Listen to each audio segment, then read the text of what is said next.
Hey guys, it's Phoenix. I am on 18W20B. This snapshot just has one new feature, but that feature itself is quite extraordinary. It's not really nicknaming, but it is some sort of nicknaming if you think about it.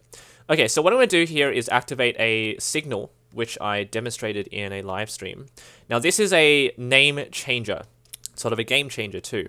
So I'm going to activate it once, and you can see that my name now has a prefix and the color is now different. It's justice for no flap, and if you guys watch my live streams you'll know what that means. I can activate it again, and now I have cacti band. Now these names are I didn't come up with all of them. Some of them were from the live stream itself. Let's change it again. Kirby commits tax fraud. Let's do it again. Thanos did nothing wrong, and he indeed did nothing wrong. Okay, so what I can also do here is trigger this myself. Now, what this means is I can change the prefix by clicking on my name. So if I do this, and then simply type something again, now I've got the stroop effect, dark blue. Again, oops, I didn't click it. Here we go. Justice for no flap. There are, I think, 14 that I made. Spatula Bros. Don't know what that's about. Elementary pancakes. This is sort of like non sequitur, really. The earth is flat. Coconut communism. Okay, so it's coming back in. So there are, I think, if you count this many, it's probably like 13 or 14. But that being said, I can also do this.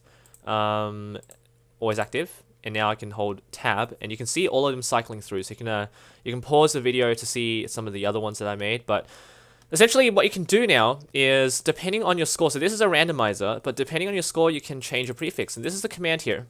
So this is just the score that's dependent. It is dependent on. And the command is team option test. So this is the team name. It can be anything. You have to create the team first. Prefix, and then use the JSON structure. If you don't know how to do it, you can use the website minecraftjson.com. I'll leave it in the description of this video. It is very straightforward. It's just text, and then the color, and then if you want to combine some other ones, click event. That's what I meant. So it's setting a block there, which is going to activate it again, which is going to change my name again. There's also the hover event, which will show the text change prefix. And I also did the team color. Additionally, I can activate this, which is going to test for how long I can make my name, but it seems to be quite long. You can see that. So I don't know what the limit is, but you can sort of abuse this system. So because it's using JSON structure, it's going to be pretty difficult for the game to limit the number of characters you can have it in. So this is really long, of course. You didn't have to read it. If you did, too bad. I can also make a sentence. So Minecraft has chosen Phoenix C to be part of command knowledge. So what that essentially means is I've put a prefix which is before my name, Minecraft has chosen, and then my name, and then the suffix is to be part of command knowledge. So I can do really fancy things like this. I can also play around with the leveling, so the number of spaces that I want, the number of lines. So I can do some fancy things like this. So Phoenix SC, and then the brackets are sort of extended widely. And so you can see it look like this. And also I can make little images. So here, I'm going to do this just to separate it so you can see what I've done here.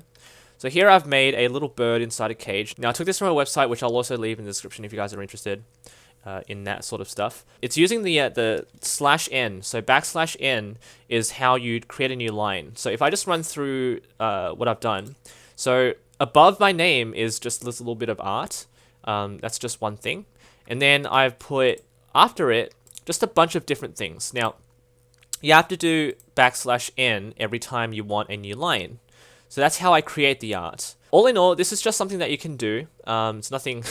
It does break tab a little bit, but that's just, they've decided that you can allow players to do this now. And if you guys are really interested in, messing with server names, abusing the system a little bit, there you go. So that's one thing you can do. One other thing I want to talk about is a limitation with this. There is currently no way to place nearest players or scores. So if you guys have played around with JSON in-game, there is a way to display score values and entity names. And for whatever reason you want to put the score of the team inside of the player's name, there is no way to do that. It actually doesn't even show. It's a little bit impractical if you want to extend the system to like 100 scores or something like that. Hope you guys learned something from this, but it's up to you guys to implement it in your own way. Leave a like, subscribe for more creative content and news updates. Take care.